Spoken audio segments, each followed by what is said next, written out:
welcome the new members, Bahrain, Colombia, Democratic Republic of Congo, Latvia, and Liberia. We look forward to their participation in the work of the Council. Their experience and wisdom will be invaluable assistance in the discharge of the Council's responsibility. I shall also take this opportunity to express the Council's gratitude to the outgoing members, namely Algeria, Guyana, Republic of Korea, Sierra Leone, and Slovenia, for their important contributions to the work of the Council during their terms. I shall also like to take this opportunity to pay tribute on behalf of the Council to His Excellency, Mr. Samuel Zobogar, a permanent representative of Slovenia, for his service as the President of the Council for the month of December. I'm sure I speak for all members of the Council in expressing deep appreciation to Ambassador Zobogar and his team for this great diplomatic skill with which they conducted the Council's business last month. The provisional agenda of this meeting is the threat to international peace and security. The agenda is adopted. In accordance with Rule 37 of the Council's Provisional Rules of Procedure, I invite the representatives of Argentina, Brazil, Chile, Cuba, Eritrea, Islamic Republic of Iran, Mexico, Nicaragua, Paraguay, South Africa, Spain, Trinidad and Tobago, Uganda, and the Bolivarian Republic of Venezuela to participate in this meeting. It's so decided. In accordance with Rule 39 of the Council's Provisional Rules of the Procedure, I invite the following briefers to participate in this meeting. Ms. Rosemary DiCarlo, the Undersecretary General for the Political and Peace-Building Affairs. Mr. Jeffrey Sachs, President of UN Sustainable Development Solutions Network and Director of Center for Sustainable Development at Columbia University, and Ms. Mercedes de Freitas, Founder and Executive Director of Transparencia Venezuela. It's so decided. Security Council will now begin its consideration for item 2 of the agenda. I now give the floor to Ms. Rosemary DiCarlo. Thank you, Mr. President. Today, I'm going to deliver a statement from Secretary General Antonio Guterres, who was not able to be here this morning. Mr. President, members of the Security Council, we meet at a grave time following the 3 January United States military action in the Bolivarian Republic of Venezuela. The broad outlines of the events of Saturday have been widely reported. Early that day, U.S. forces were active across Caracas and in the northern states of Miranda, Aragua, and La Guaira. The extent of casualties resulting from these actions remains undetermined. In a statement on social media on Saturday, President Donald Trump announced the conduct of a, I quote, large-scale strike against Venezuela and its leader, President Nicolas Maduro, end quote. During a press conference on Saturday, President Trump stated, and I quote again, "We are going to run the country until such time that we can do a safe, proper, and judicious transition," end quote.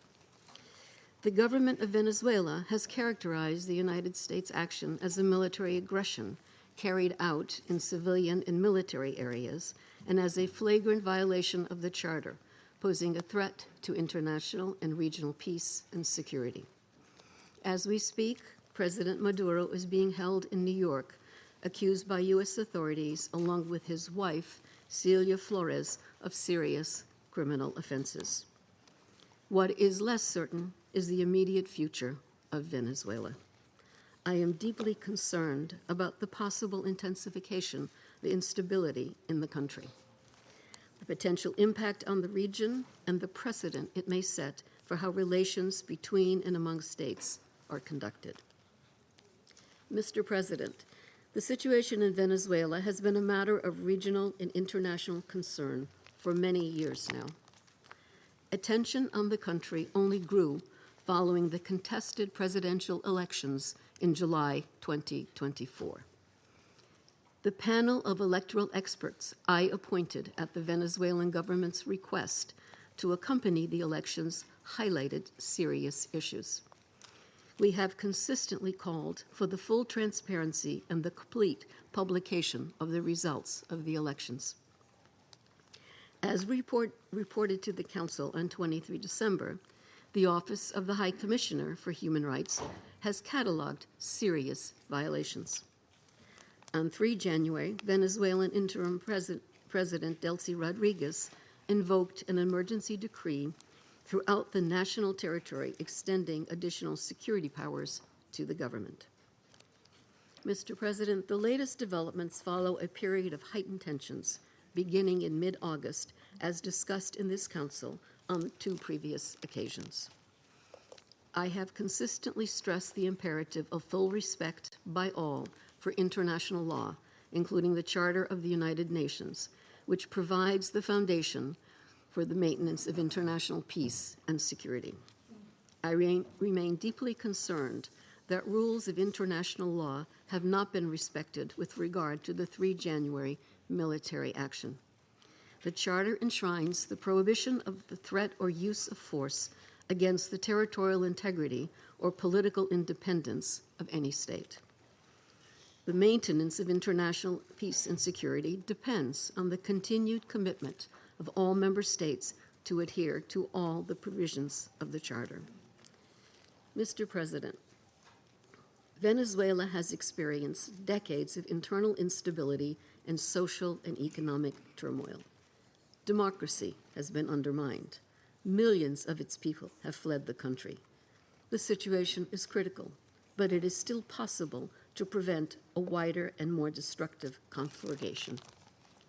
I call on all Venezuelan actors to engage in an inclusive, democratic dialogue in which all sectors of society can determine their future. This entails the full respect of human rights, the rule of law, and the sovereign will of the Venezuelan people.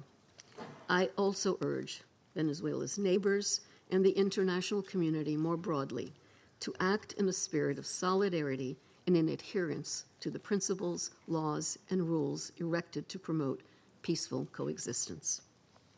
I welcome and am ready to support all efforts aimed at assisting Venezuelans in finding a peaceful way forward. Mr. President, Excellencies, in situations as confused as complex as the one we now face, it is important to stick to principles. Respect for the UN Charter and all other applicable legal frameworks to safeguard peace and security. Respect for the principles of sovereignty, political independence, and territorial integrity of states. The prohibition of the threat or use of force. The power of the law must prevail. International law contains tools to address issues such as illicit traffic in narcotics, disputes about resources, and human rights concerns. This is the route we need to take. Thank you, Mr. President. I thank Ms. DiCarlo for her briefings. I now give the floor to Mr. Jeffrey Sachs. Mr. President, distinguished members of the Security Council, the issue before the Council today is not the character of the government of Venezuela. The issue is whether any member state, by force, coercion, or economic strangulation, has the right to determine Venezuela's political future or to exercise control over its affairs. This question goes directly to Article 2, Section 4 of the United Nations Charter, which prohibits the threat or use of force against the territorial integrity or political independence of any state. The Council must decide whether that prohibition is to be upheld or abandoned. Abandoning it would carry consequences of the gravest kind. Let me offer some background. Since 1947, the United States foreign policy has repeatedly employed force, covert action, and political manipulation to bring about regime change in other countries. This is a matter of carefully documented historical record. In her book, Covert Regime Change, political scientist Lindsay O'Rourke documents 70 attempted U.S. regime change operations between 1947 and 1989 alone. These practices did not end with the Cold War. Since 1989, major United States regime change operations undertaken without authorization by the Security Council have included, among the most consequential, Iraq 2003, Libya 2011, Syria beginning in 2011, Honduras 2009, Ukraine 2014, and Venezuela from 2002 onward. The methods employed are well established and well documented. They include open warfare, covert intelligence operations, instigation of unrest, support for armed groups, manipulation of mass and social media, bribery of military and civilian officials, targeted assassinations, false flag operations, and economic warfare. These measures are illegal under the UN Charter, and they typically result in ongoing violence, lethal conflict, political instability, and deep suffering of the civilian population. The recent U.S. record with respect to Venezuela is also clear. In April 2002, the U.S. knew of and approved an attempted coup against the government. In the 2010s, the United States funded civil society groups actively engaged in anti-government protests. When the government cracked down on the protests, the U.S. followed with a series of sanctions. In 2015, President Barack Obama declared Venezuela to be, and I quote, an unusual and extraordinary threat to the national security and foreign policy of the United States. In 2017, at a dinner with Latin American leaders on the margin of the UN General Assembly, President Trump openly discussed the option of the U.S. invading Venezuela to overthrow the government. During 2017 to 2020, the United States imposed sweeping sanctions on the state oil company PDVSA. Oil production fell by 75% from 2016 to 2020, and the real GDP per capita declined by 62%. The UN General Assembly has repeatedly voted overwhelmingly against such unilateral coercive measures. Under international law, only the Security Council has the authority to impose such measures. On the 23rd of January 2019, the United States unilaterally recognized Mr. Juan Guaido as interim president, and a few days later froze approximately $7 billion of Venezuelan sovereign assets held abroad and gave the designated authority over certain of these assets. These actions form part of a continuous U.S. regime change effort spanning more than 2 decades. In the past year, the United States has carried out bombing operations in 7 countries, none of which were authorized by the UN Security Council, and none of which were undertaken in lawful self-defense under the Charter. The targeted countries include Iran, Iraq, Nigeria, Somalia, Syria, Yemen, and now Venezuela. In the past month, President Trump has issued direct threats against 6 UN member states, including Colombia, Denmark, Iran, Mexico, Nigeria, and of course, Venezuela. Members of the Council are not called upon to judge Nicolas Maduro. They are not called upon to assess whether the recent U.S. attack and ongoing naval quarantine results in freedom or in subjugation. Members of the Council are called upon to defend international law, and specifically the UN Charter. The realist school of international relations, articulated most brilliantly by John Mearsheimer, accurately describes the condition of international anarchy as the tragedy of great power politics. Realism is therefore a description, not a solution for peace.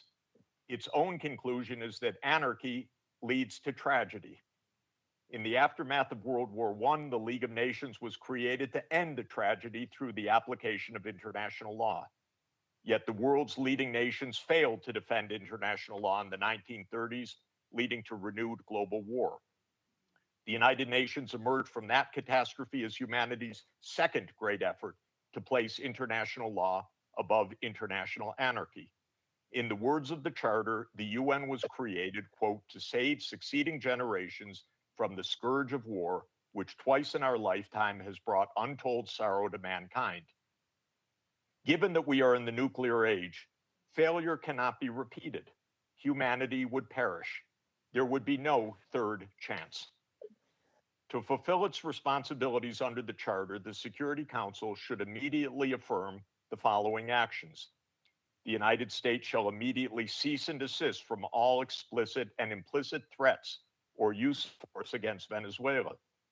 The United States shall terminate its naval quarantine and all related coercive military measures undertaken in the absence of authorization by the UN Security Council. The United States shall immediately withdraw its military forces from within and along the perimeter of Venezuela, including intelligence, naval, air, and other forward deployed assets positioned for coercive purposes. Venezuela shall adhere to the UN Charter and to the human rights protected in the Universal Declaration of Human Rights. The Secretary General, I recommend, should immediately appoint a special envoy mandated to engage relevant Venezuelan and international stakeholders and to report back to the Security Council within 14 days with recommendations consistent with the Charter, and the Security Council should remain urgently seized of this matter. All member states should refrain from unilateral threats, coercive measures, or armed actions undertaken outside the authority of the UN Security Council.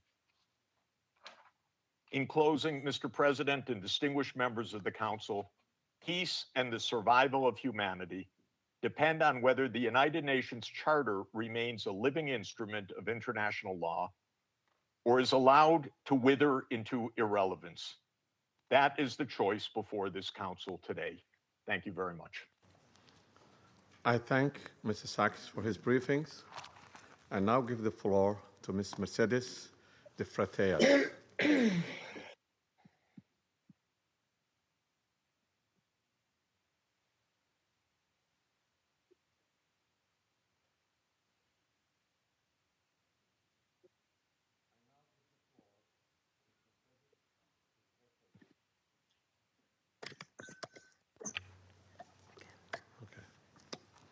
My apology. I now give the floor to Ms. Mercedes de Freitas. Good morning. I speak in Spanish. Please give the translation. Buenos días, embajadores, Good morning, representantes de estados y ambassadors, gobiernos. representatives Gracias por esta of oportunidad. states and governments. Thank you very much for giving me this opportunity to speak. Sí, sí, no me escuchan. Can you hear me? Aló, aló, ¿me Can you escuchan? hear me? ¿Me We can escuchan? hear you, Disculpa, yeah. ya estoy aquí. Excuse me. Yes, we can hear you. Good morning. I speak in Spanish. Buenos días, señores embajadores, Good morning, representantes de ambassadors, estados. representatives Gracias por esta of oportunidad heads of de state and presentar los government. resultados Thank de you investigaciones que to desde Transparencia enable me to Venezuela tell you something about Transparency hemos estado Venezuela, desarrollando para the work that we have been doing. Para la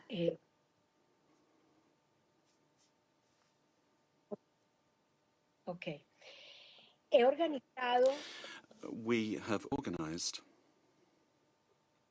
la información que voy a presentar I've en 5 puntos. I've organized some information I'm going to put forward to you in 5 points. Volumen.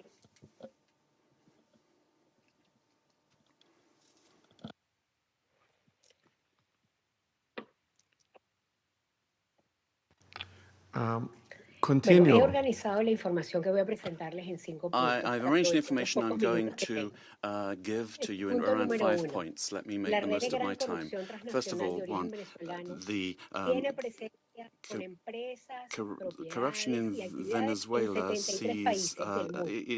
seen in 73 countries of the world. We have organized, we've seen hundreds of cases that we have documented over the years, more than 500, 600 cases in various countries.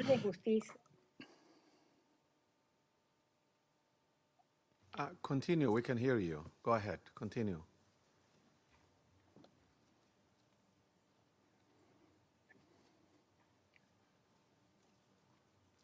Can you hear us? We can hear you. Can you hear us? Solo en los sistemas de justicia de 30 países, We've looked at the justice systems of 30 countries, and 172 cases were dealt with for corruption, and more than $72 trillion were involved. $72 millones $1 million were involved. This was public Venezuelan money. Nicolas Maduro and his family. The interpreter cannot hear the speaker.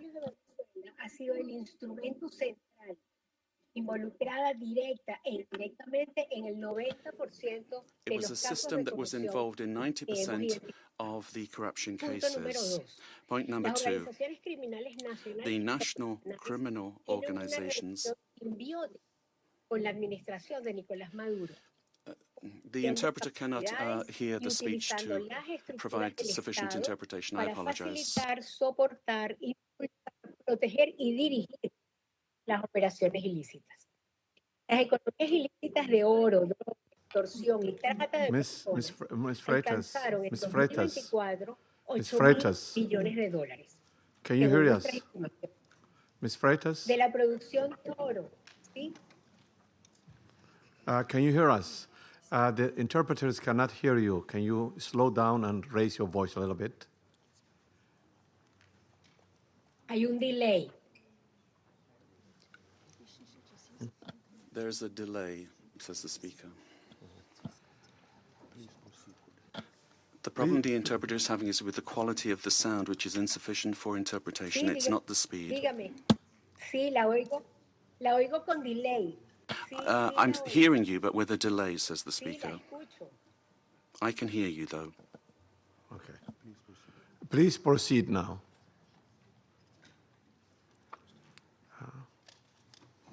Okay, perfecto. Very well. El punto número 2. Las organizaciones criminales nacionales e internacionales national and international criminal organizations tienen una relación simbiótica con la have a administración de Nicolás symbiotic Maduro, relationship with the regime of Nicolas Maduro, sharing capacity, using the state structures to facilitate impulsar, proteger y dirigir their las work operaciones and to ilícitas. protect Las illicit economías ilícitas operations de oro, in drogas, gold, for example, extorsión drugs, y trata de extortion, personas, and human trafficking. según nuestras estimaciones, And according to our estimates, $8.2 millones de dólares. this accounts for about $8 billion. Gold, for example, only 20% is reported to the national treasury. The rest goes to private accounts where there are members and allies with the government. This mining industry has exploited so many people using national parks and also the Amazon area. And then to launder the money from corruption, the network has money laundering structures that are very sophisticated. And since 2021, they've been involved in this work. 3, great corruption has led to a decrease in the income of the state and therefore public expenditure, and therefore affecting the quality of basic services. The current economy is in crisis. There's no money either to service the debt.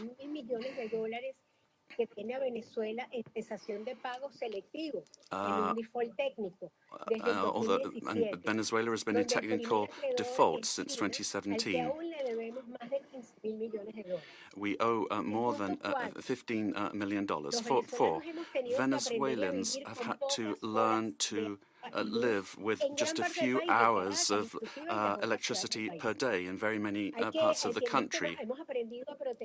and we've learned to protect ourselves from daily extortion from the armed Colombian groups or the organized crime groups, but also elements of the state.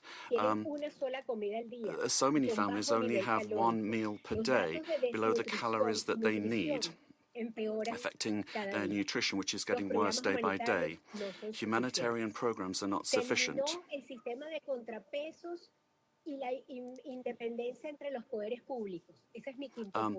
And then 5, there's no checks and balances between government departments. The government has captured all institutions, beginning with the justice institutions and also the oil company responsible for the majority of income for the country. In order to maintain control and the impunity of these illicit operations, a repressive system that's getting worse and worse is being applied. And today there are more than 1,000 political prisoners.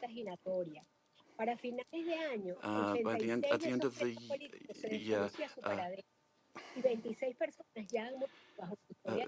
26 people died during torture or because of a lack of medical care. The United Nations has documented many of these cases. We need a transparent state that is accountable, that will guarantee the rule of law and human rights, that will protect public goods for everyone without privilege, a system that's autonomous and independent. We need investment in building capacity that will enable us to have a dignified life. We must respect the will of the Venezuelan people to live in peace and democracy. And finally, a request to you: freedom for all political prisoners in the country. Thank you very much. I thank to Ms. Freitas for her briefing. I now give the floor to those council members who wish to make statements. I give the floor to the representative of Colombia. Mr. President, Colombia would like to thank Somalia in your quality as President of the Security Council for having quickly responded to our request to convene this emergency meeting, as well as thanking China and Russia for their support for holding of this meeting. And we wish you, Mr. President, a successful month managing the work of the Council at a particularly delicate time for international peace and security.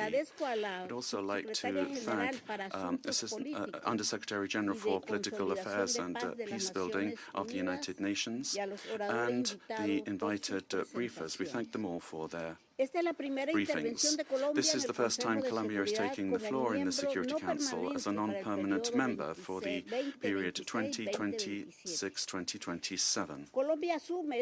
Colombia is taking on this responsibility with a deep sense of duty, and we are going to do this from the first day, defending international law and the purposes and principles enshrined in the United Nations Charter.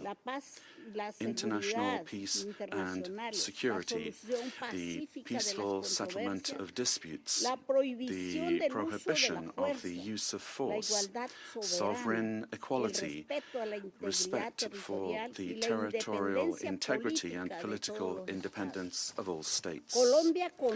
Colombia condemns categorically the events that occurred in the early morning of the 3rd of January in Venezuela, where we saw multiple explosions and air activity over Caracas and other areas of the country as part of a military attack carried out by the United States, which included bombings of civilian and military infrastructure, creating panic amongst the population.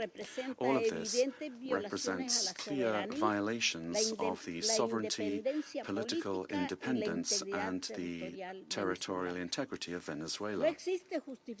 There is no justification whatsoever under any circumstances for the unilateral use of force to commit an act of aggression.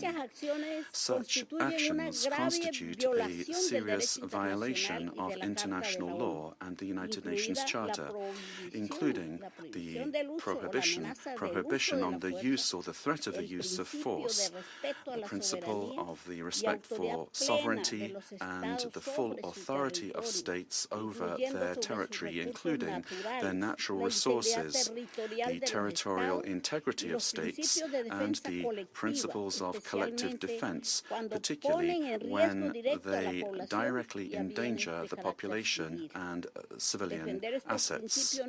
Defending these principles is not an option. Indeed, it's a common obligation that we have in order to preserve international peace and security. We need to remember that the provisions of the Charter allow for the use of force only under exceptional circumstances, in legitimate defense in the face of an armed attack, or when there is an express authorization by this Council in accordance with Chapter 7. And even in those cases, this does not amount to assuming political control of another state. In this regard, we reject any unilateral military action, any act that could worsen the situation or endanger the civilian population, and we would call for a de-escalation and non-resort to the use of force, which endangers people finding themselves in this delicate situation. They must be the absolute priority. We have learned from our experience that the civilian population is always the one that pays the highest price in armed conflict. Mr. President, Latin America and the Caribbean have proclaimed themselves to be a zone of peace, and this collective commitment and will of our region must be respected. Unilateral action that is contrary to international law endangers regional stability, increases insecurity, and worsens the already complex conditions being faced by the civilian population, with devastating effects that will transcend the sovereign borders of Venezuela to have a direct impact on countries of the region, such as Colombia.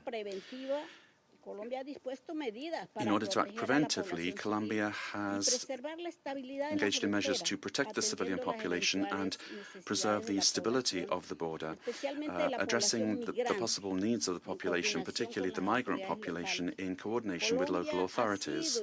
Colombia has been and will continue to be show solidarity in receiving the Venezuelan people who, given the uncertainty created by these attacks, this may lead to a massive outflow of migration, which will require significant efforts in terms of resources and capacities to provide the necessary support and assistance to those areas affected by taking in the migrants. Mr. President, these actions that we have seen remind us of the worst interference in our area in the past, in our zone of peace, and calls to mind the commitment that we have as states to resolve our differences peacefully through dialogue and negotiation or other forms of peaceful settlement in full accordance with international law and with its instruments to which we have subscribed at the hemispheric and regional levels, such as the Charter of the Organization of American States. It's also important to understand the dimension of this situation for international peace and security beyond our region, particularly when a permanent member of the Security Council takes the decision to use force and assume control unilaterally of another sovereign state, with the aim, amongst other things, of taking its natural and strategic resources. This is very worrisome for the international community, the international order that was established after the Second World War, and flagrantly violates international law and is in clear contradiction with the United Nations Charter and the very goal for which this council was created. If a country, and particularly a country that is a permanent member of this council, disregards international law that we designed in San Francisco, what then is the role of this council, and where are the foundations for international peace and security? We are accepting that the law and the interests of the strongest prevail over multilateralism and over agreements that we have forged with dialogue and diplomacy in this very chamber. Democracy cannot be promoted or defended through violence or coercion, and it cannot be superseded either by economic interests. Democracy can only be built and sustained through respect for the will of peoples, the reaffirmation of the rule of law, through political dialogue and peaceful and inclusive processes. Venezuela deserves to live in peace, in democracy, prosperity and dignity, with a government that is defined in sovereignty by no one else than the Venezuelan people and their institutions. This is why Colombia has reiterated its call to open up paths for democracy in Venezuela through specific popular decisions being taken. The importance of preserving peace, respect for international law and the protection of life and human rights must prevail over anything else. Colombia reaffirms its conviction that working tirelessly under these principles in our new role as a non-permanent member of the Security Council is what we plan to do, and we make ourselves available, our good offices available for a diplomatic way out of the current crisis in this brotherly country. We will meet our responsibility, primary responsibility, to maintain international peace and security. And given the seriousness of the events, we will continue to pay attention to this issue. And we'd also like to thank the Secretary General of the United Nations for providing his good offices to defend the purposes and principles of the United Nations Charter, to activate channels for mediation available to him and facilitate dialogue with the parties concerned, looking in the search for alternatives that will make it possible to find a way out of the situation led by Venezuelans themselves and provide assistance to Venezuelans that need this. In conclusion, we'd urge the parties to exercise maximum caution and restraint, to de-escalate tensions and to follow dialogue and diplomatic channels and develop mechanisms to avoid continued flagrant violations of international law. This will require the help of the United Nations and of regional organizations. Thank you very much, Mr. President. I thank the representative of Colombia for her statement and now give the floor to the representative of Russian Federation. Mr. President, first and foremost, we wish to congratulate you on your accession to the presidency of the Security Council. And second, we wish to welcome the newly elected members of the Security Council. The beginning of this new year shocked all of those throughout the world who cherished the hope that respect for international law and non-intervention in domestic affairs of other states, as well as a reliance upon diplomacy and seeking of compromise, became key principles in the work of the new U.S. administration. The assault against the leader of Venezuela, compounded by the deaths of dozens of Venezuelan and Cuban citizens, in the eyes of many, has become a harbinger of a turn back to the era of lawlessness and U.S. domination by force, chaos, and lawlessness, which continues to afflict dozens of states in various regions of the world. There is no and can be no justification for the crimes cynically perpetrated by the United States in Caracas. We firmly condemn the U.S. act of armed aggression against Venezuela in breach of all international legal norms. In connection with the confirmed reports about the presence of the abducted president of Venezuela, Nicolas Maduro, and his spouse in the United States, today, as we are aware, they are in New York, we call upon, corrects the Speaker, the U.S. leadership to immediately release the legitimately elected president of an independent state and his spouse. Any problems existing or conflict between the United States and Venezuela need to be resolved through dialogue. And this is precisely what is enshrined in the UN Charter, the purposes and the principles of which a number of states in recent years have begun to apply selectively, depending upon the political landscape. Today, we are reaping the consequences of their recklessness and selectivity in matters related to respect for the norms of international law, which were linked to the so-called rules-based world order. Here is your rules-based world order in all of its glory, which is horrifying even the staunchest Atlanticists. Mr. President, we extend our firm solidarity with the people of Venezuela in the face of the external aggression. We firmly support and completely support the policy of the Bolivarian government, which is geared towards protection of their national interests and the sovereignty of the country. Washington's aggressive acts have already been condemned by many states and multilateral associations, including the Non-Aligned Movement, the African Union, as well as a group of friends in defense of the Charter of the United Nations. We hope that the international banditry will immediately be met with objective and comprehensive assessment at the international legal level with United Nations, universal mechanisms, and other multilateral formats being brought to bear. This process must not be impacted by the recognition or non-recognition by any given states or groups of states of the legitimacy of Nicolas Maduro.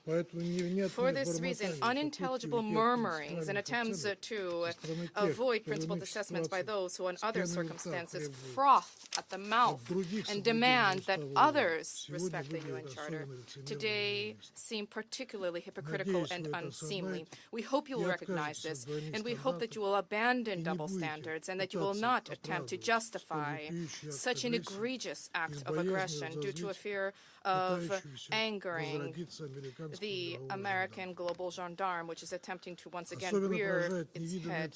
We are particularly appalled by the unparalleled cynicism with which Washington did not even attempt to conceal the true aims of its criminal operation, namely the establishment of unbridled control over Venezuela's natural resources and the assertion of their hegemonical ambitions in Latin America.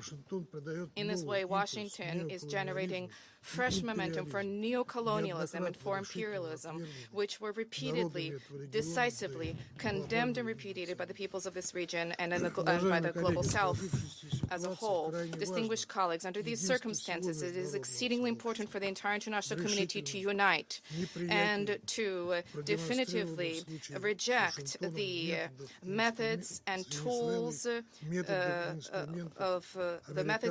of U.S. military foreign policy, which have been demonstrated in the case of Venezuela. This is the only way it is possible to compel Washington to revisit and to abandon their dangerous misconceptions. As we stated during previous meetings on Venezuela, the bell now tolls across the region, ringing for every country of the Western Hemisphere. The bell is ringing for all UN member states and for the future of the organization itself. Failing to hear this call today is tantamount to projecting cowardice and the lack of principle, essentially blessing ongoing encroachments of international law and rejecting civilized international conduct as a whole.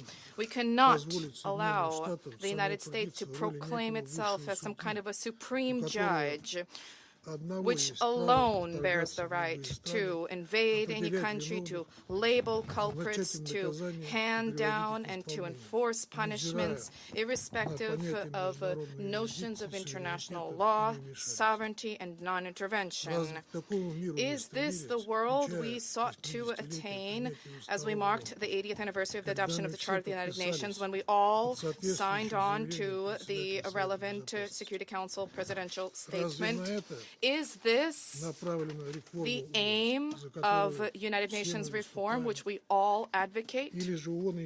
Or has the United Nations and Security Council thereof, do they no longer exist? And is there need now to seek from Washington a patent rule, so to speak?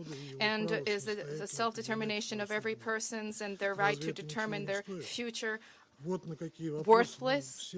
These are the questions that we all must address today. And if this response is sincere, if it is principled, then perhaps the U.S. leadership, too, which openly is asserting intention to run another country for the benefit of the United States, they will perhaps glance at their own constitution, their constitution of the United States, which begins with the words, "We the people of the United States," and will begin, in fact, to recognize the sovereignty of other states rather than deposing inconvenient regimes. Thank you. I thank the representative of Russian Federation and now give the floor to the representative of China. President. 中方支持安理会就美国对委内瑞拉发动军事打击召开紧急会议。感谢迪卡洛副秘书长宣读古特雷斯秘书长的通报。我认真听取了通报人的发言，欢迎委内瑞拉常驻代表和其他国家代表出席会议。1月3日，美国悍然对委内瑞拉发动大规模军事打击，强行控制委内瑞拉总统马杜罗 seized Venezuelan President Nicolas Maduro and his wife and took them out of the country. It claimed that it will run Venezuela and even didn't rule out launching a second round of military operations on an even larger scale. China is deeply shocked by and strongly condemns the unilateral, illegal, and bullying acts of the U.S. For some time now, the international community has repeatedly expressed grave concern over the U.S. sanctions, blockade, and threats of force against Venezuela.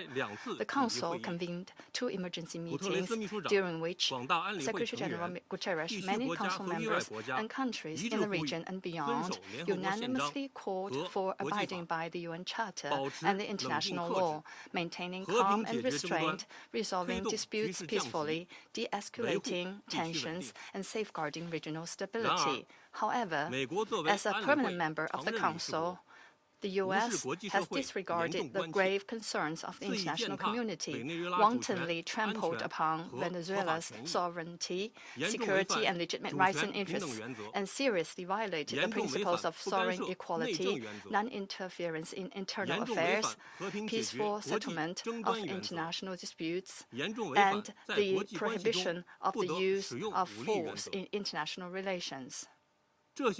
These principles constitute the fundamental tenets of the UN Charter and form the cornerstone of maintaining international peace and security.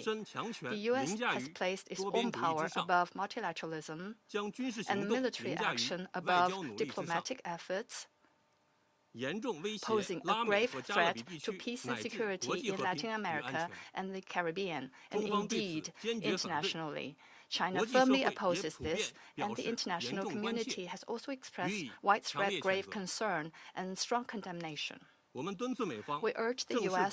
to heed the overwhelming voice of the international community, abide by international law and the purposes and principles of the UN Charter, cease infringing upon the sovereignty and security of other countries, stop toppling the government of Venezuela, and return to the path of political solutions through dialogue and negotiations.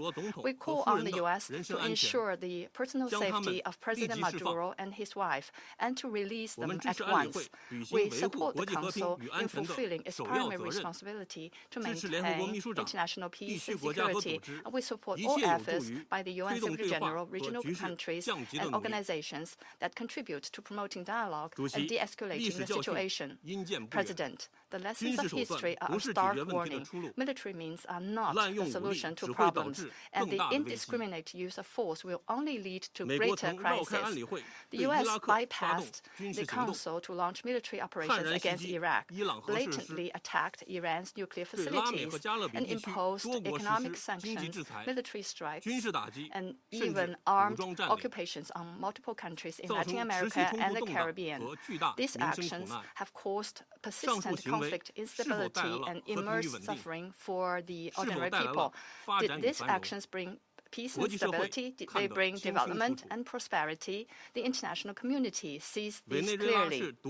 Venezuela is an independent sovereign state with every right to defend its sovereignty and national dignity. Countries in Latin America and the Caribbean are important forces in maintaining world peace and stability and promoting global development and prosperity, and they have every right to independently choose their development paths and partners. No country can act as the world's police, nor can any state presume to be the international judge. China firmly supports the government and people of Venezuela in safeguarding their sovereignty, security, and legitimate rights and interests. We firmly support the regional countries in upholding the status of Latin America and the Caribbean as a zone of peace.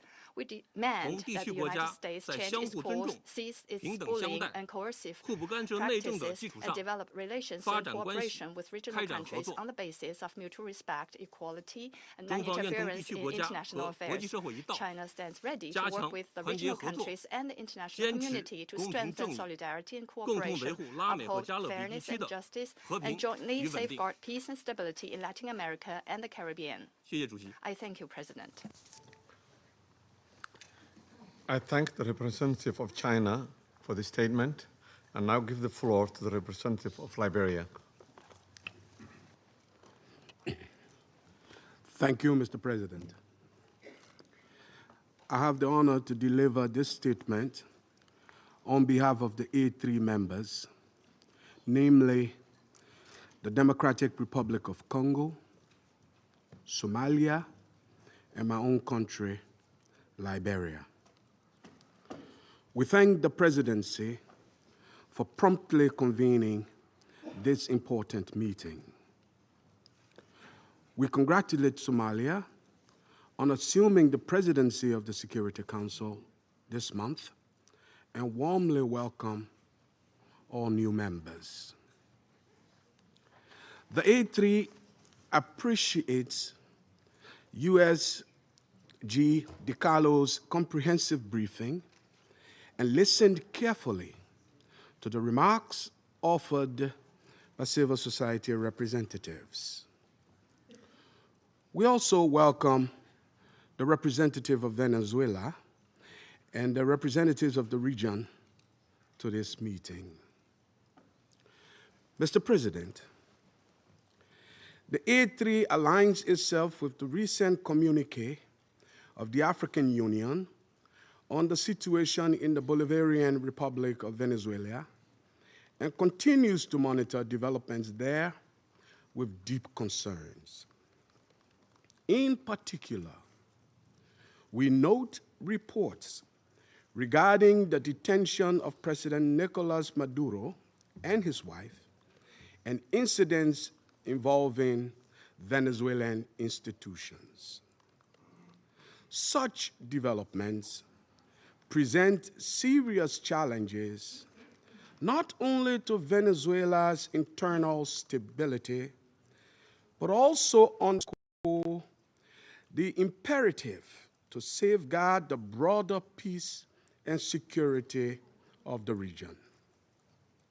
The A3 remains steadfast in its commitment to the fundamental principles of international law, including the full respect for the sovereignty and territorial integrity of states as enshrined in the Charter of the United Nations in the interest of regional stability and international peace. We believe these are essential foundations for international cooperation and peaceful coexistence. Our position underscores the importance of dialogue, the peaceful settlement of disputes, and respect for constitutional and institutional frameworks.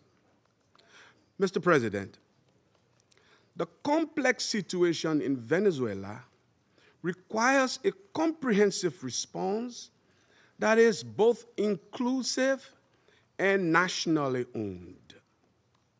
We continue to hold that a sustainable and peaceful resolution can only be found through constructive dialogue among Venezuelans themselves, with genuine respect for the aspiration and rights of the Venezuelan people, and with the constructive support of the international community.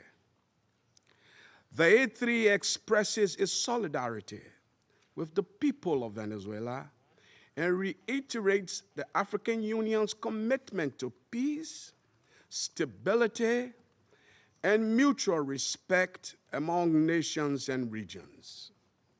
It's important for all parties, both within Venezuela and in the broader international community, to exercise restraint and responsibility, upholding international law and avoiding any action that could escalate tension or threaten regional stability. The A3 stands ready to support all efforts within this Council and in cooperation with regional partners to facilitate a peaceful, inclusive, and lasting resolution to the situation in Venezuela. I thank you. I thank the representative of Liberia for the statement, and now give the floor to the representative of the United States. Mr. President, thank you for chairing. And I particularly want to thank you, Mr. Freitas, for your briefing. And I'll point out that Mr. Freitas is in exile, having fled the regime. Thank you for your courage, and thank you for shedding a light on the true atrocities of the illegitimate Maduro regime. This past weekend, colleagues, the United States successfully carried out a surgical law enforcement operation facilitated by the U.S. military against two indicted fugitives of American justice, narco-terrorist Nicolas Maduro and Celia Flores. Colleagues, Nicolas Maduro is responsible for attacks on the people of the United States, for destabilizing the Western Hemisphere, and illegitimately repressing the people of Venezuela. As Secretary Rubio has said, there is no war against Venezuela or its people. We are not occupying a country. This was a law enforcement operation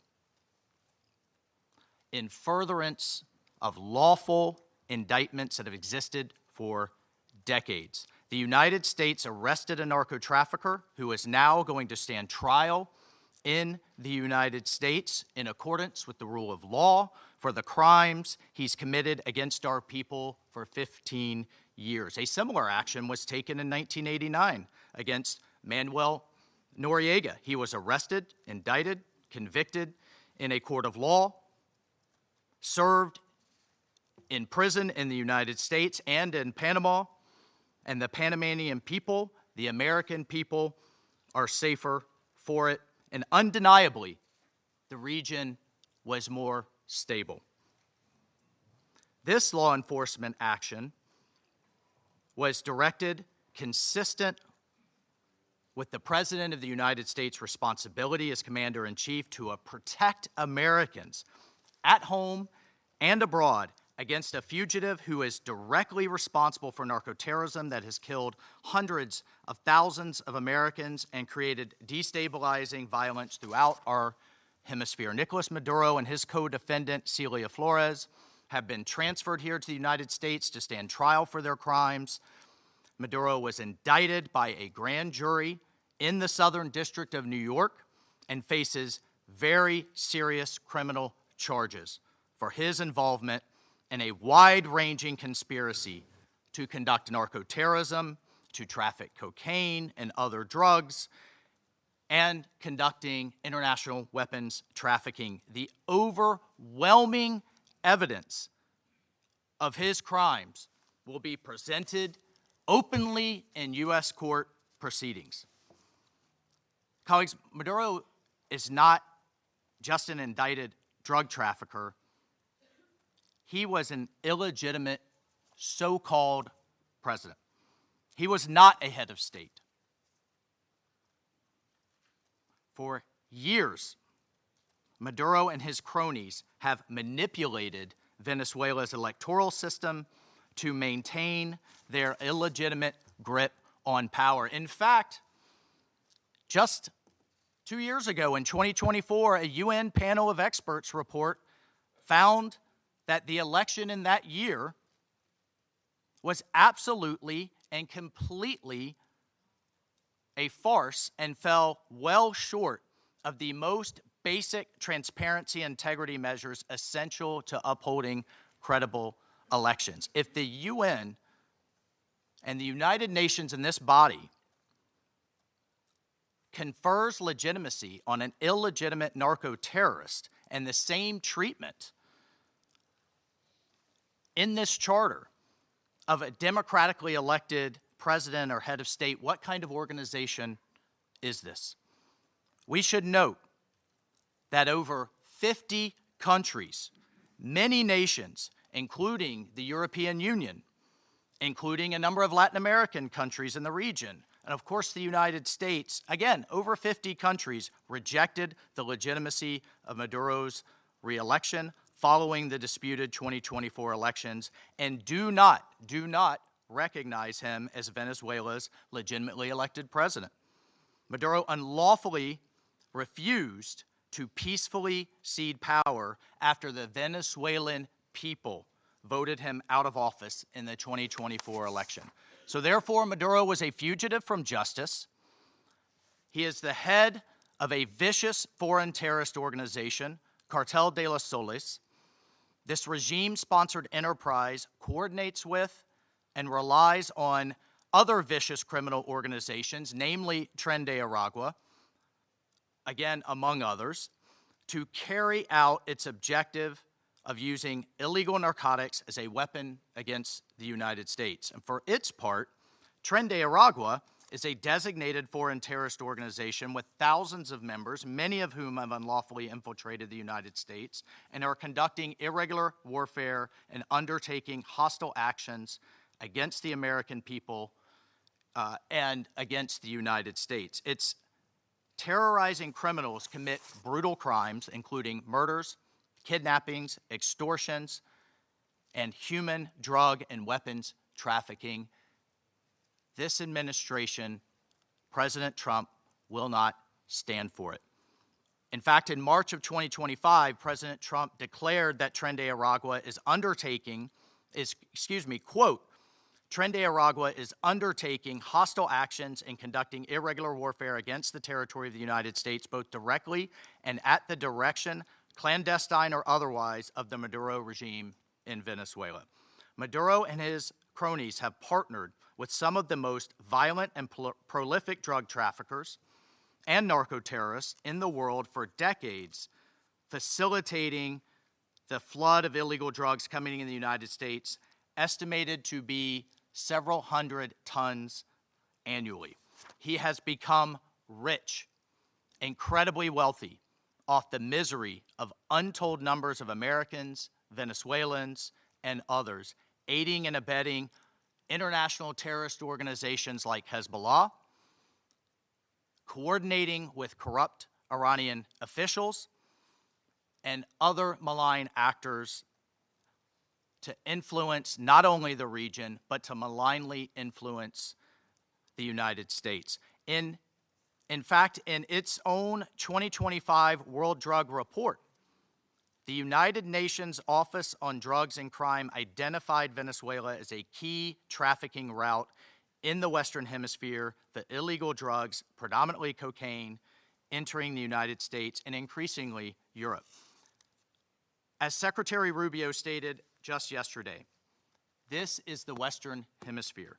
This is where we live, and we're not going to allow the Western Hemisphere to be used as a base of operation for our nation's adversaries and competitors and rivals of the United States. You can't turn Venezuela into the operating hub for Iran, for Hezbollah, for gangs, for Cuban intelligence agents, and other malign actors that control that country. You cannot continue to have the largest energy reserves in the world under the control of adversaries of the United States, under the control of illegitimate leaders, and not benefiting the people of Venezuela, and stolen by a handful of oligarchs inside of Venezuela. But it doesn't stop there. Numerous UN and international human rights organizations have issued reports documenting serious human rights abuses by the Maduro regime, including reports of extrajudicial killings, political prisoners, torture, and arbitrary and unlawful detentions. In fact, over 8 million Venezuelans have fled the country, destabilizing their neighbors in the region and creating the world's largest refugee crisis. Members of this council, colleagues, the United States wants a better future for Venezuela. We believe a better future for the people of Venezuela and for the people of the region and the world is stabilizing the region and making the neighborhood that we live in a much better and safer place. And this is why millions of Venezuelans that have fled this brutal regime are celebrating and cheering around the world as this body pontificates, including those celebrating are including in my home state of Florida, where hundreds of thousands of Venezuelans have fled this regime's brutality. I want to reiterate, President Trump gave diplomacy a chance. He offered Maduro multiple off-ramps. He tried to de-escalate. Maduro refused to take them. President Trump made it clear that the narco-terrorism must stop, and yet it continued. The United States will not waver in our actions to protect Americans from the scourge of narco-terrorism and seeks peace, liberty, and justice for the great people of Venezuela. I thank you, Mr. President. I thank the representative of the United States and now give the floor to the representative of Panama. Gracias, señor presidente. Thank you, Mr. President. Extendemos la más cordial bienvenida. I'd like to extend a warm welcome to the representatives of Bahrain, Colombia, Liberia, Latvia, and the Democratic Republic of Congo, and who have joined the Security Council as elected members and who are joining us today in the chamber. And we congratulate Somalia on assuming the presidency of the Security Council this month. I'd like to thank the Secretary General for Political Affairs, Rosemary DiCarlo, for her detailed report representing Secretary General Antonio Guterres.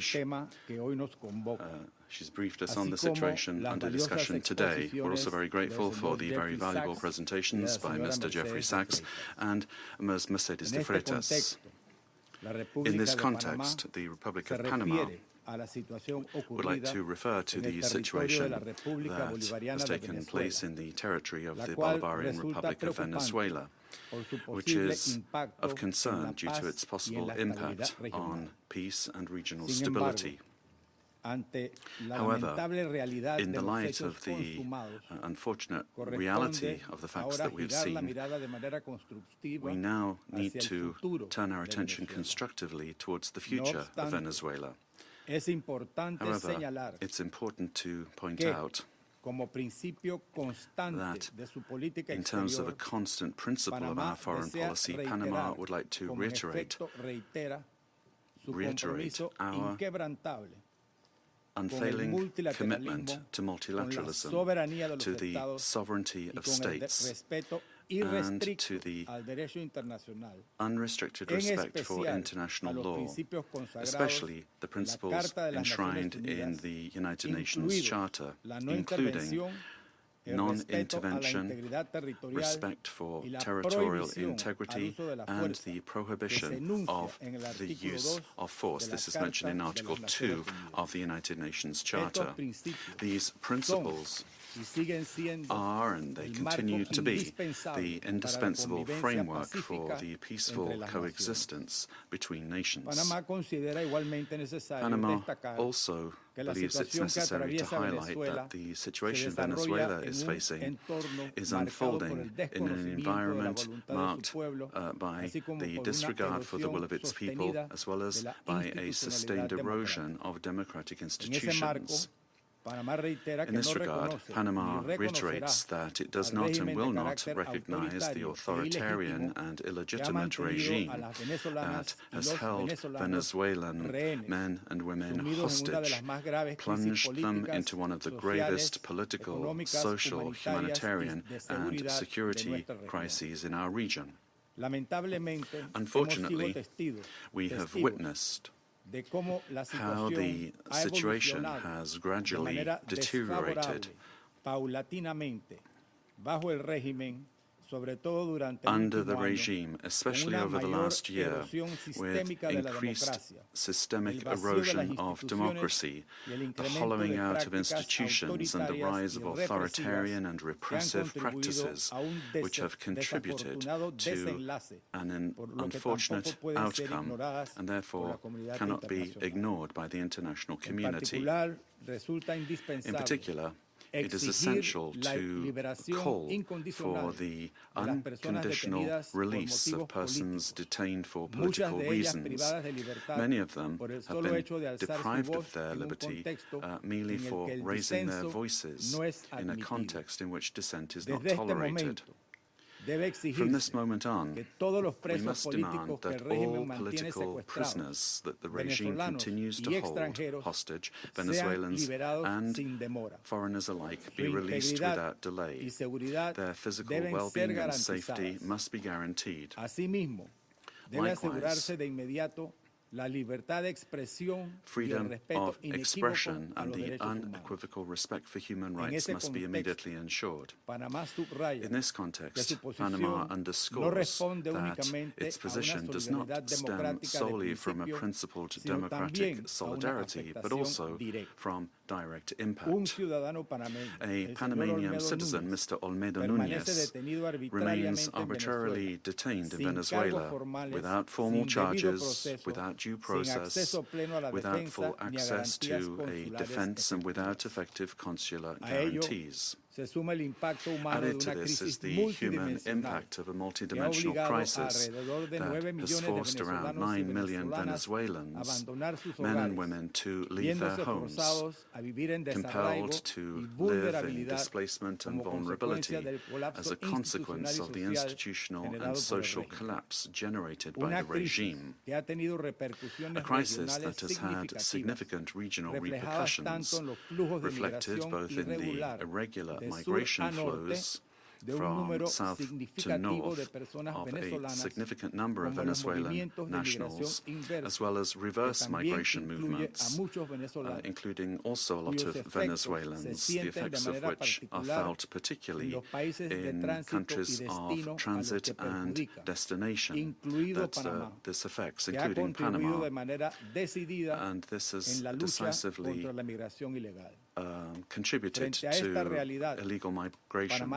In the face of this reality, Panama issues a clear and firm call for Venezuela's short-term future to be fully democratic. Power emanates from the people, and as stated by His Excellency, the President of the Republic of Panama, José Raúl Molino, the people, the true sovereign, have already spoken at the polls, granting an indisputable victory with 70% of the votes on July 28, 2024, to the opposition candidate, Mr. Edmundo González Urrutia, as well as to Maria Corina Machado, who was prevented by the regime from running despite having won the primary with 93% of the votes on October 22, 2023. Additionally, the popularity of both has increased in recent months, including among police and military sectors. The elected government has the teams and work programs ready to be implemented immediately, guaranteeing an orderly transition that provides the rule of law, respect for human rights, and confidence. In line with this commitment, Panama proudly safeguards the electoral records that reliably certify said victory as testimony to the inalienable right of the Venezuelan people to determine their own political destiny. Recognizing any authority other than that of the elected president would amount to legitimizing electoral fraud, normalizing authoritarianism, and undermining the universal principle of free elections as the source of legitimacy. Likewise, any attempt to establish a permanent government headed by figures from the repressive apparatus, such as Delcy Rodriguez, would constitute continuity of the system and not a genuine transition. Any political solution must be peaceful, it must be democratic, and led by the Venezuelans, with the responsible assistance of the international community, including the United Nations and regional mechanisms such as the Organization of American States. Panama does not wish and would like to avoid a scenario in which Venezuela's reality simply evolves into a change from one crisis to another, one crisis replacing another. There can be no genuine transition with Madurismo if it remains. Or if we have the same power structures preserved under new names. Any arrangement that keeps figures associated with the repressive apparatus at the center of governance would, in practice, constitute continuity of the system and not a real transition. Comparative experience shows that merely nominal transitions tend to prolong conflicts, intensify migratory flows, and perpetuate regional instability to the detriment of international peace and security. Panama will always stand in solidarity with an orderly and democratic transition process, anchored in the popular will already expressed at the polls on July 28, 2024, aimed at restoring democratic institutions through an interim period strictly limited in time, the sole purpose of which is to create the conditions necessary for the effective exercise of the Venezuelan people's right to self-determination. As a country that recovered its democracy and sovereignty, Panama can state clearly that there can be no peace without legitimacy, nor legitimacy without democracy, and that every democracy is ultimately based on respect for the popular will. Mr. President, Panama, due to our commitment to multilateralism and international law, in its capacity as member of the Security Council, will continue to contribute responsibly to collective efforts aimed at preserving peace, strengthening democracy, and supporting legitimate and sustainable solutions anchored in the sovereign will of peoples and respect for international law. Thank you very much. I thank the representative of Panama for the statement and now give the floor to the representative of Latvia. Thank you, Mr. President. At the outset, I would like to congratulate Somalia on assuming the presidency of the United Nations Security Council in January, and wish you all success. Latvia takes its seat on the Council with a profound sense of honor and responsibility for this role. And let me thank Under-Secretary General Rosemary DiCarlo for today's briefing on behalf of the Secretary General, and I thank the invited briefers. The Security Council bears primary responsibility for the global efforts to uphold peace, security, and rule of law worldwide. Latvia recalls that under all circumstances, the principles of international law and the UN Charter must be upheld. All efforts now focus on ensuring de-escalation and stability in Venezuela based on inclusive dialogue and broad societal support. Latvia encourages all relevant actors to prioritize diplomatic efforts and work collectively towards a peaceful, democratic, and sustainable future for Venezuela. Latvia stands in solidarity with the people of Venezuela and their right to freedom and democracy, rights that were not respected by the Maduro regime during 2024 presidential elections and before, and which remain unmet to this day. The regime of Nicolas Maduro was rooted in mass repression, corruption, organized crime, including drug trafficking, and posed a grave threat to security of the region and the world. It has repeatedly violated the UN Charter and undermined international law, including through open support for Russia's aggression against Ukraine. The Maduro regime does not represent the will of the Venezuelan people and has relied on widespread, systematic repressions of human rights across the country to maintain power. 8 million Venezuelans have been forced to flee the country since 2014. Latvia also remains committed to working jointly together with partners to counter global transnational organized crime networks, including in Latin America and Caribbean. Such criminal activities place the lives of countless people at grave risk, particularly women and children. Addressing these challenges requires sustained cooperation in full respect of international law. Latvia continues to closely monitor the situation in Venezuela and stands prepared to continue working with its partners to support a peaceful, democratic, and just transition that reflects the aspirations of the Venezuelan people. And I thank you. I thank the representative of Latvia for her statement and now give the floor to the representative of Denmark. Thank you, Mr. President. And let me also thank Under-Secretary General DiCarlo for her briefing on behalf of the Secretary General. We also listened carefully to the briefing by Ms. de Freitas and Mr. Sachs.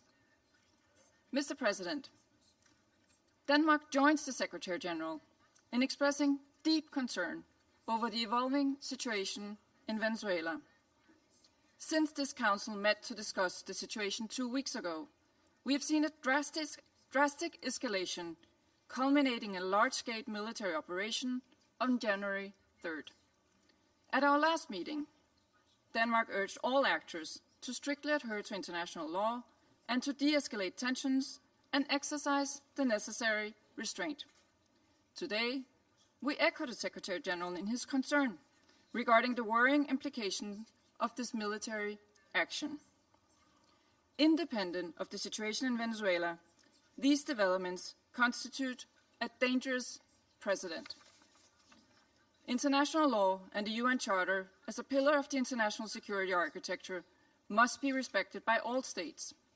Denmark recalls the foundational principle of international law that forbids states from threatening or using force against another state's territorial integrity and political independence.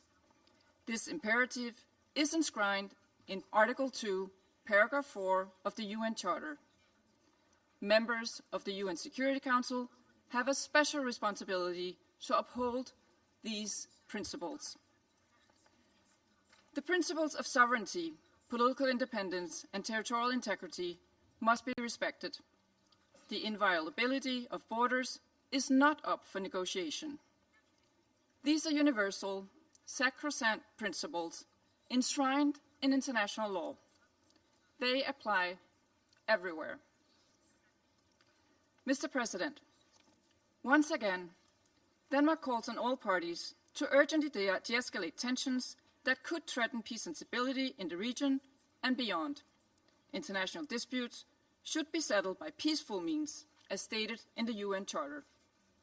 We further call on all parties to exercise maximum restraint and to engage in dialogue and diplomacy. Denmark takes note of official statements from the United States government stating that the military operations are to combat drug trafficking and stem the illicit flow of illegal narcotics. Denmark shares the priority of combating organized crime and drug trafficking, while reiterating that counter-narcotic efforts, as all other efforts, must be conducted in strict accordance with international law, including the fundamental rules and principles of the UN Charter. Mr. President, against this backdrop, Denmark wishes to recall our solidarity with the people of Venezuela. Denmark does not recognize Nicolas Maduro as the legitimate president of Venezuela, following the lack of transparency and integrity in the 2024 presidential elections, which failed to meet basic democratic standards. In Maduro's attempts to cling to power, his authoritarian regime grew increasingly oppressive. His regime bears responsibility for widespread and systematic violations of human rights against his fellow citizens, and he should be held accountable. The victims of the Maduro regime's alleged crimes against humanity have to be heard.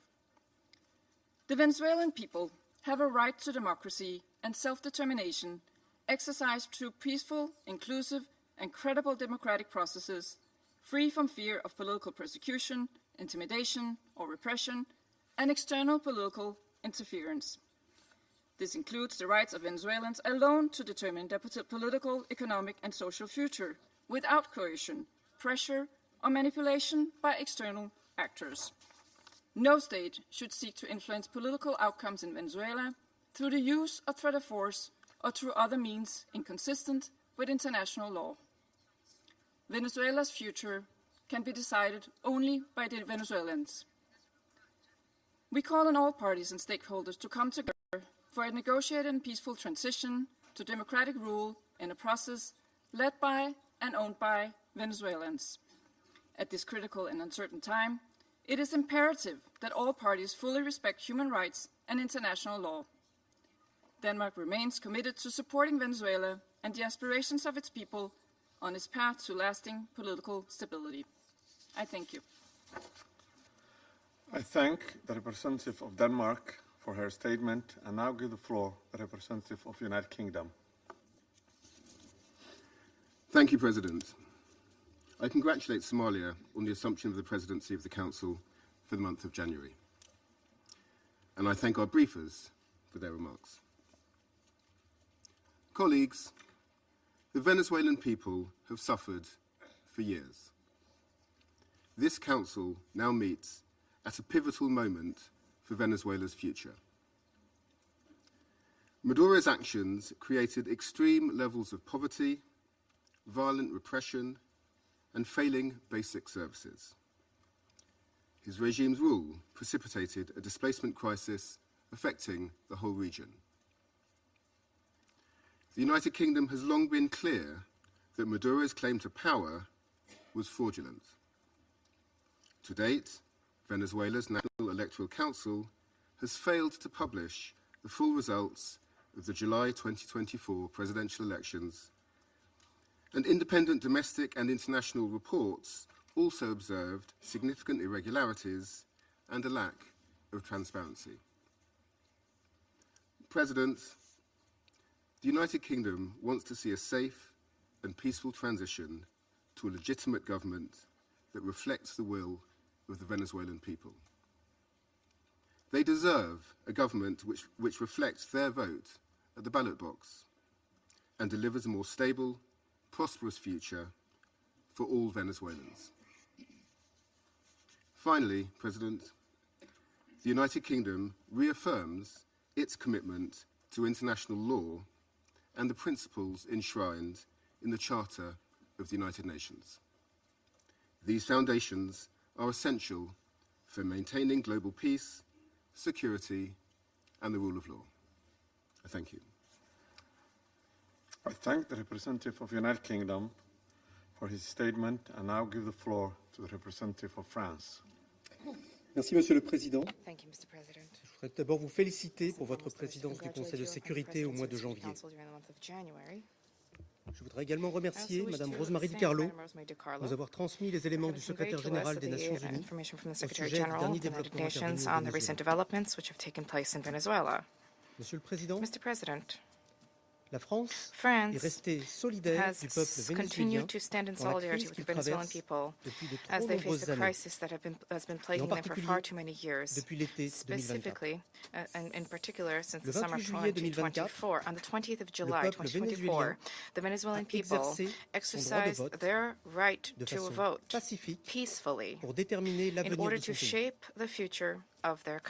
Son droit à choisir ses dirigeants their right to choose lui a their néanmoins leaders été confisqué nonetheless has been par Nicolas stripped Maduro. away from the people by Nicolas Faut-il le Maduro. rappeler? Must you recall the fact? Le processus The électoral electoral avait été process marqué has been par de marred, nombreuses was irrégularités marred by numerous et le décompte final des irregularities, voix and the final par une counting of absence votes was flagrante marred by de a transparence. flagrant lack of transparency. Face à l'aspiration In démocratique du light of peuple the democratic vénézuélien, aspirations Nicolas of the Maduro Venezuelan a people, systématiquement Nicolas répondu par Maduro la has répression des systematically voix responded dissidentes, with the des membres de repression l'opposition of dissident et de la voices société civile, of members of the ainsi opposition que and par of de civil society, as well as multiples with détentions arbitraires. numerous arbitrary La France detentions. s'est toujours France exprimée has avec clarté always expressed fait itself que ces with clarity pratiques about the étaient fact that inacceptables these et que le practices are respect des droits de l'homme unacceptable and that devait respect être for human rights must be upheld. Monsieur le Président, Mr. President, l'opération the militaire qui military a conduit operation à la which has capture led de to Nicolas the Maduro capture of Nicolas contrevient Maduro au runs principe counter de to the règlement principle pacifique des of différends peaceful dispute et à resolution celui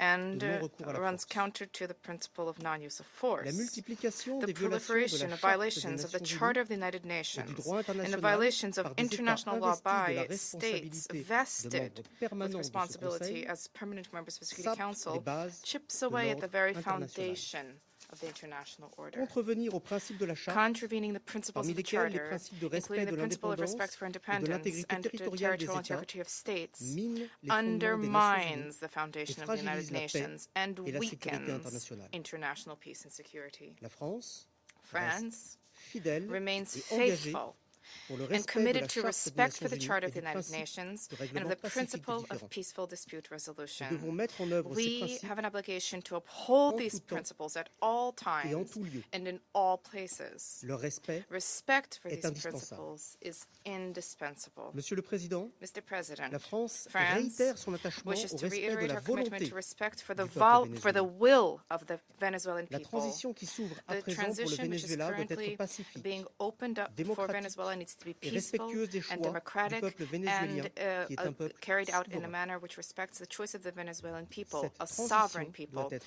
This dirigée transition par must be et led pour by les Vénézuéliens. and for Venezuelans. La France se tient prête avec les États de la région et ses partenaires de l'Union européenne à soutenir le dialogue en vue de la restauration de la libre expression démocratique au Venezuela free democratic expression in Venezuela. We stand ready to support regional stability. This also needs to be the role of the Security Council. Thank you. I thank the representative of France for the statement and now give the floor to the representative of Bahrain. Mr.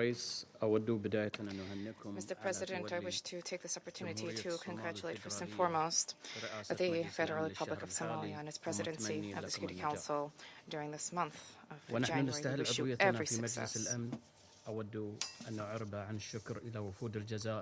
We also wish to take this opportunity to thank delegations whose mandate at the Council ended, namely Algeria, Guyana, the Republic of Korea, Sierra Leone, as well as Slovenia. We wish to thank them for their significant contributions to the attainment of the goals and the mission of the Council. I also wish to thank Madam Rosemary DiCarlo, Undersecretary General for Political and Peace-Building Affairs, for her valuable briefing related to the latest developments which have taken place in the Bolivarian Republic of Venezuela, and I wish to thank other briefers as well. We appreciate the reaffirmation by His Excellency the Secretary General of the United Nations, reaffirmation of the commitment to the fundamental principles of the Charter of the United Nations, a commitment to the peaceful diplomatic resolution of disputes. The Kingdom of Bahrain supports the call of the Secretary General for all stakeholders in Venezuela to engage in inclusive dialogue which guarantees respect for international law, and this in order to ease tensions, to preserve regional stability, and to avoid any potential adverse repercussions for security and stability in the region. The Kingdom of Bahrain also extends its support for efforts undertaken at the regional and international levels in order to reduce tensions and to enhance diplomatic means in order to provide for international peace and security. The Kingdom stresses the importance of the promotion of international cooperation in order to support all regional and international efforts which are geared towards combating international organized crime, trafficking in drugs, as well as scourges which are related to this. This undermines the stability of societies, undermines achievement of sustainable development. Therefore, these issues need to be dealt with in accordance with international relevant conventions. By way of conclusion, the Kingdom of Bahrain reaffirms our support for regional and international efforts to achieve a political, lasting solution in the Bolivarian Republic of Venezuela. This needs to be achieved through regional cooperation and with respect for national sovereignty. The goal is to provide for security and stability in Venezuela, to avoid risks of conflict and division, to protect civil peace, and to contribute to the preservation of regional security and stability, as well as international peace and security. Thank you, Mr. President. I thank the representative of Bahrain for the statement and now give the floor to the representative of Pakistan. Thank you, Mr. President. Allow me to begin by congratulating Somalia on its assumption of the presidency for this month and assuring you of my delegation's full support and cooperation. We welcome the new members joining the Council. I thank Undersecretary General Rosemary DiCarlo for reading out the remarks of the Secretary General and the valuable briefing. We also take note of the views shared by Mr. Jeffrey Sachs and Ms. Mercedes de Freitas. I welcome the participation of the permanent representative of Venezuela alongside the representatives of other countries from the region and beyond in the meeting. Mr. President, Pakistan views the recent developments in Venezuela with profound concern. In a world already beset by multiple crises, escalating tensions and instability in the Caribbean do not augur well for regional and international peace and security. The UN Charter enjoins us to refrain from the threat or use of force against the territorial integrity or political independence of any state. The UN Charter also binds member states to sovereign equality, non-interference in the internal affairs of others, and settlement of international disputes by peaceful means. Unilateral military action contravenes these sacrosanct principles and the doctrine of sovereign immunity. Such actions set dangerous precedents that risk eroding the foundations of the global legal framework.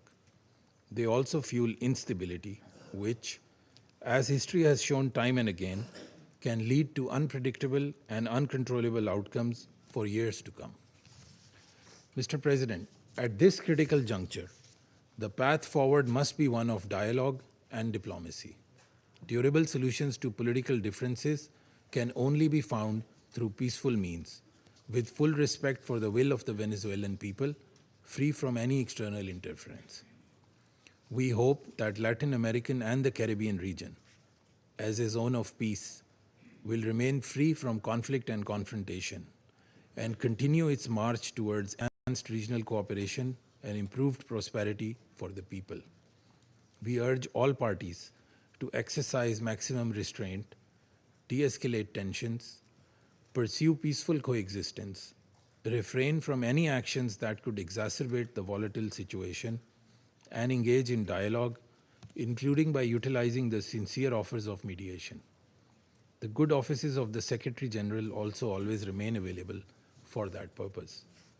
Lastly, Mr. President, I affirm Pakistan's commitment to contributing constructively to the discharge of the Security Council's primary responsibility for addressing the threat to international peace and security by diffusing tensions, promoting pacific settlement, and upholding respect for international law and the UN Charter. Peace and stability of Venezuela and the welfare and prosperity of its people, with full ownership, must be the overriding objective of all efforts. I thank you.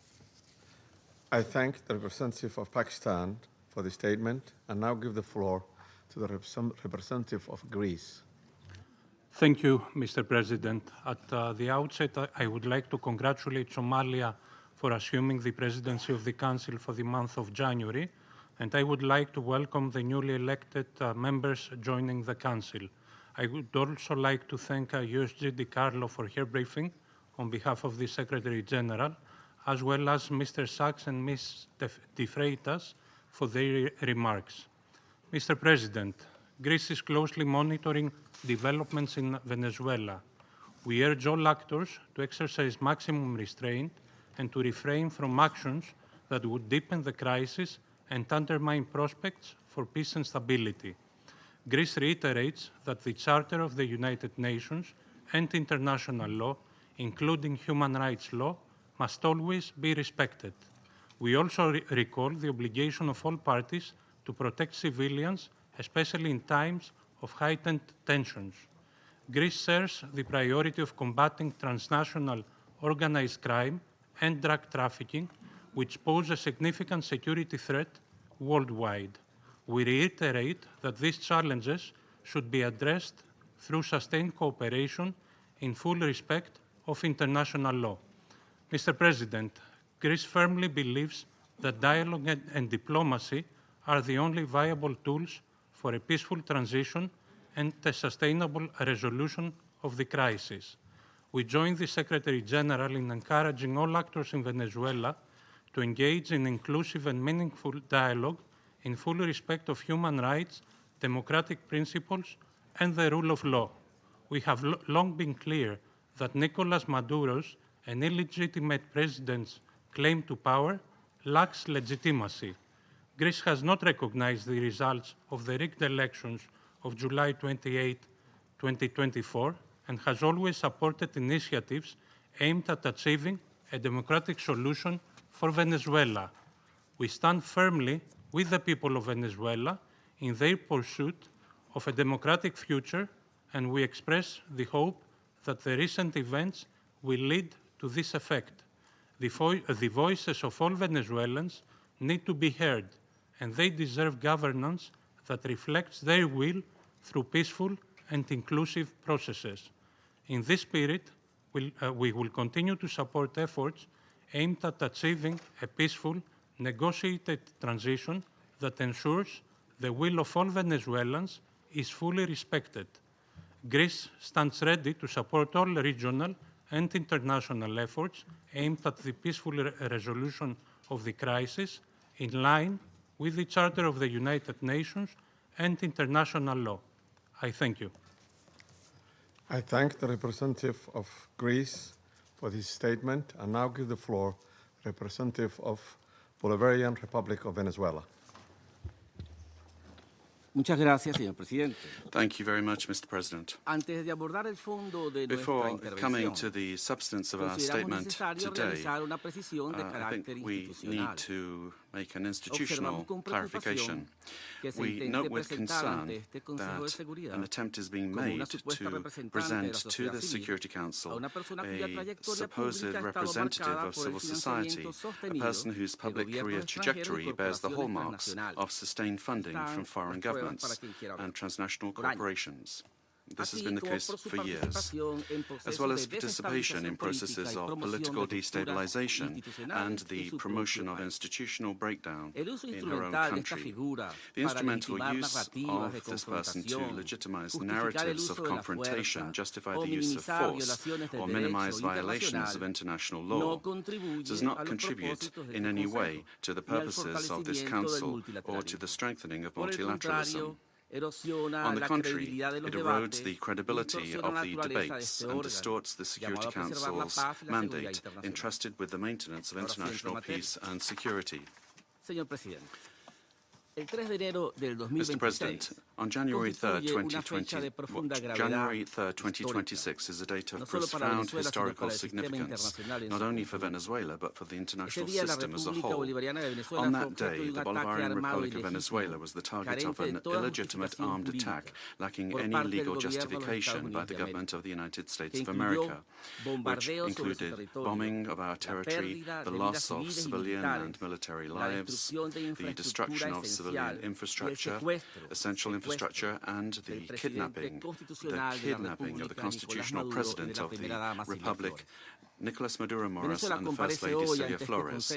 Venezuela comes before this Council today with a deep conviction that international peace can only be sustained if international law is respected without exception, without double standards, and without selective interpretations. The events of January 3rd constitute a flagrant violation of the UN Charter, perpetrated by the US government, in particular the violation of the principle of sovereign equality of states, of the absolute prohibition of the use or threat of use of force against the territorial integrity or political independence of any state, as enshrined in Article 2, Paragraph 4, and a violation of the duty to settle disputes by peaceful means.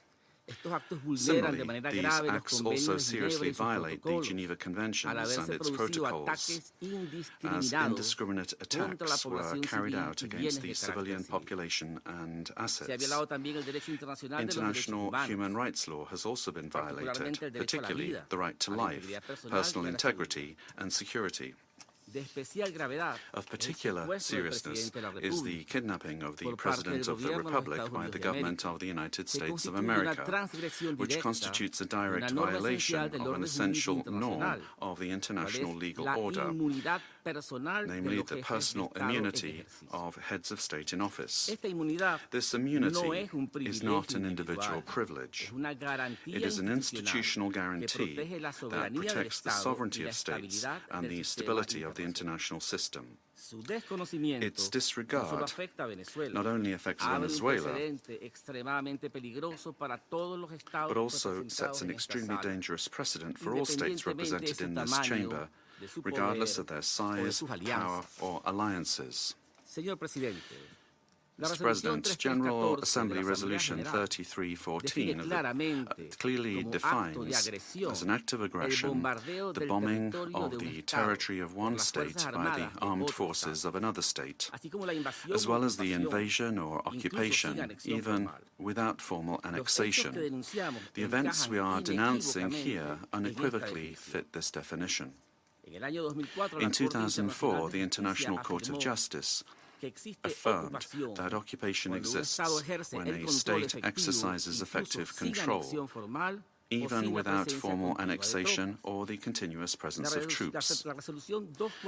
Security Council Resolution 242, for its part, emphasizes that the acquisition of territory by force is inadmissible, while General Assembly Resolution 2625 establishes that the territory of a state shall not be subject to military occupation as a result of the use of force in contravention of the UN Charter. Allowing such acts to go without an effective answer would amount to normalizing the replacement of law by might, while eroding the very foundations of the collective security system. Today, it is not only Venezuela's sovereignty that is at stake, the credibility of international law, the authority of this organization, and the validity of the principle that no state can set itself up as a judge, party, and executor of the world order are also at stake. Mr. President, we cannot ignore a central element of this U.S. aggression. Venezuela is the victim of these attacks because of its natural resources. Our country's oil, energy, strategic resources, and geopolitical position have historically been factors of greed and external pressure. When force is used to control resources, impose governments, or redesign states, we are faced with a logic that harks back to the worst practices of colonialism and neocolonialism.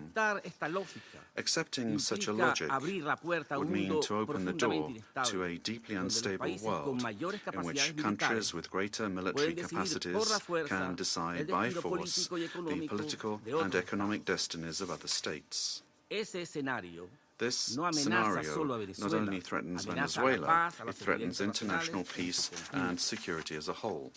If the kidnapping of a head of state, the bombing of a sovereign country, and the open threat of further armed action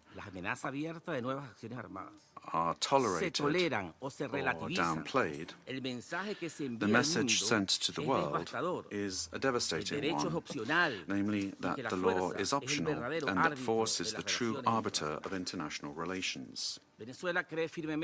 Venezuela firmly believes in diplomacy, dialogue, and peaceful coexistence among nations. That has always been our historical position, and it remains so today, even in the face of an aggression of this magnitude. It is precisely that commitment to peace, the one that was violated on the 3rd of January.